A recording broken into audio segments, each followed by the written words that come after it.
Good morning viewers. প্রতিবেশী দেশের যে অবস্থা বর্তমানে এবং সমগ্র হিন্দু কমিউনিটির উপর যে ধরনের অত্যাচার হচ্ছে তা সত্যিই দুঃখজনক ও মর্মান্তিকার। আর তাই এই হিন্দু সম্প্রদায়েরকে বলবো, এ দেশ আপনাদের, ওই দেশ আপনাদের, বা ও দেশ আপনারা লড়াই করে আপনাদের বাঁচতে হবে। তাই সুদর্শন চক্র ধারণ করুন আর ত্রিশূল ধারণ করুন। ত্রিশূল ধারণ করে এই সমস্ত যারা হিংসা বা জীবন নিয়ে ছিনিমিনি খেলছে তাদের এগেনস্টে আন্দোলনে নামুন। তাদের এগেনস্টে আন্দোলনে নামুন। আপনাদের দেশ, সেই দেশ আপনাদের অধিকার, আপনাদের অধিকারের বিরুদ্ধে আন্দোলন করুন। যতদিন আন্দোলনে নামবেন না, নীরবভাবে সহ্য করবেন, ততদিন এই রকম অত্যাচারীরা হিন্দুদের উপর আক্রমণ করতেই থাকবে। তাই হিন্দুদের যে 14 বৎসরের শিশু তার মা বাবার সামনে নিয়ে যাচ্ছে টেনে আর বাড়িঘর জ্বালিয়ে দিচ্ছে, মহিলাদের উপর নৃশংস অত্যাচার, যদি সরকার যদি তাদের মেন মকসদ হতো তাহলে সরকার তো তার দেশ ছেড়ে স্যারেন্ডার করে চলে আসছেন। তাহলে এই ধরনের নির্মম অত্যাচার ইনোসেন্ট পিপুলের উপর কেন? Humanity totally forget as a human being. এই ধরনের নৃশংসতা কীভাবে তারা ভাবে?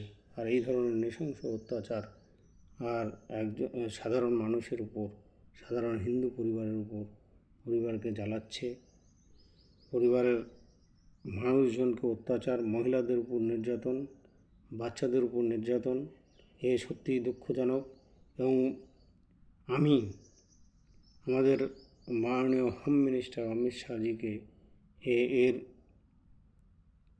এর উপর কড়া পদক্ষেপ নেওয়ার নিবেদন করব আর আবেদন করব, যাতে সেই দেশের হিন্দুরা সুরক্ষিত থাকে।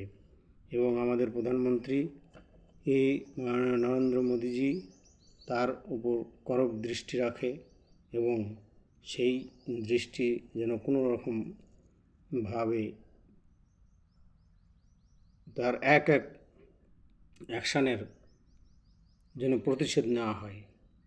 সেই দেশের হিন্দুরা হামেশাই নিপীড়িত, নির্যাতিত, অবহেলিত, তাদের ধন সম্পদ লুট, তাদের রাতের অন্ধকারে বিভিন্ন ধরনের অত্যাচার, আর তাদেরকে জ্বালিয়ে দেওয়া হচ্ছে, পুড়িয়ে দেওয়া হচ্ছে। এই ধরনের নির্মম অত্যাচারের বিরুদ্ধে সমগ্র ওয়ার্ল্ড যেন একসঙ্গে হিন্দুরা একত্রিত হয়ে এই আন্দোলনের নামতে হবে। তাছাড়া ওই দেশের সরকার শুধু মুখে বলছে যে তাদেরকে প্রতিরক্ষা দিচ্ছে, সিকিউরিটি দিচ্ছে, বাস্তব গ্রাউন্ডে তার কোনোই কিছু নাই। লাখো লাখো হিন্দু যারা গৃহত্যাগ করে বিভিন্ন জায়গায় পালিয়ে বেড়াচ্ছে, দেশ ছেড়ে ভারতবর্ষে আসার চেষ্টা করছে, এবং তাদেরকে ভারতবর্ষের সিএ কানুনের আওতায় নাগরিকত্ব দেওয়ার ব্যবস্থা হোক, এই বলে আমি প্রতিবেদন করব। ও ডক্টর সুকান্ত মজুমদার MOS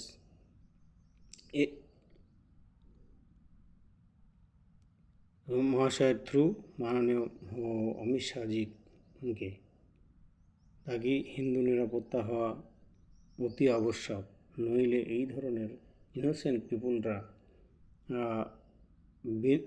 বিনা কারণে তারা নির্যাতিত হচ্ছে, তাদের শিশু, তাদের বাচ্চা, তাদের সন্তানদের উপর নির্যাতন হচ্ছে, তাদের অকাল অত্যাচার হচ্ছে, তাদের ঘর বাড়ি পশু ও জমি আক্রান্ত করে জবরদস্তি দখল করা হচ্ছে।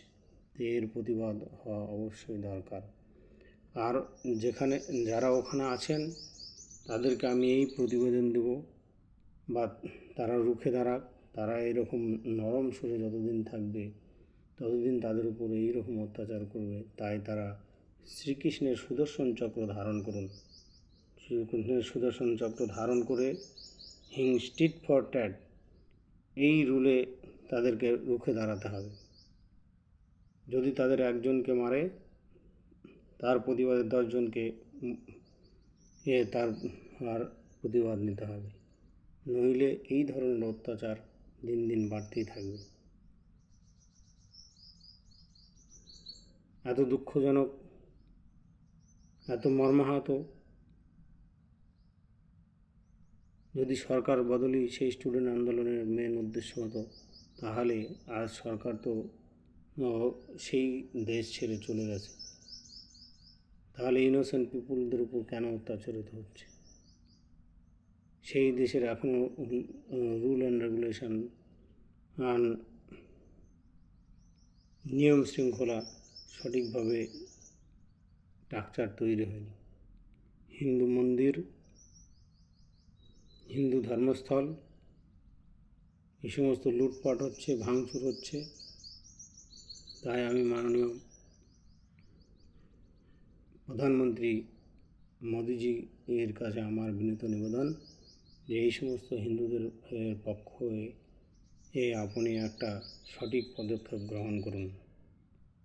আর ইউএনের শান্তি সেনা কোথায় আজ লুকিয়ে আছে? সেই শান্তি সেনা কেন সে সমস্ত হিন্দুদের রক্ষা করছে না কেন? যদি বাংলাদেশের সেনাবাহিনী ফেল হয়ে যায়, তাহলে শান্তি সেনা কেন কাম করছে না? তাই ওই দেশের যারা আছেন তারা এর বিরুদ্ধে আন্দোলন করুন, আর এর বিরুদ্ধে সুদর্শন চক্র ধারণ করুন, সুদর্শন চক্র আর ত্রিশূল ধারণ করুন। মা দুর্গা রূপে অসুরকে দমন করার প্রতিজ্ঞা নিন। আর অসুরকে দমন করার জন্য ঘরে যা আসে সেটা নিয়ে মা, বোন, ভাই, দাদারা সবাই একসাথে এই সমস্ত অত্যাচারী জাহেদিকে খতম করে তবেই শেষ নিঃশ্বাস ত্যাগ করবেন। এই আমার প্রতিবেদন। আর এই আমি সমস্ত হিন্দু কমিউনিটির পক্ষ হয়ে আমি সমগ্র হিউম্যানিটি, যারা হিউম্যান মানবিকতা আছে, তারা এই ধরনের নৃশংস হত্যাকাণ্ডে বা হত্যা লীলায় অংশগ্রহণ করতে পারে না। কোন সেই ধর্ম যে ধর্ম মানুষকে হেল্প করা বাদ দিয়ে মানুষকে খুন করা শেখায়? এই কোন ধর্ম? এই ধর্ম কোনো সমাজে চলে? এই ধর্ম তো একটা ধর্মের নামে জাস্ট হিংসা ফেলানো হয়। সেই হিংসা দিয়েই রুখতে হবে। তাই বাংলার সমস্ত মা বোনেদের সমস্ত বাচ্চারা যা আপনাদের ঘরে আছে তাই হাতিয়ার বানিয়ে রুখে দাঁড়ান, এদের প্রতিবাদ করুন।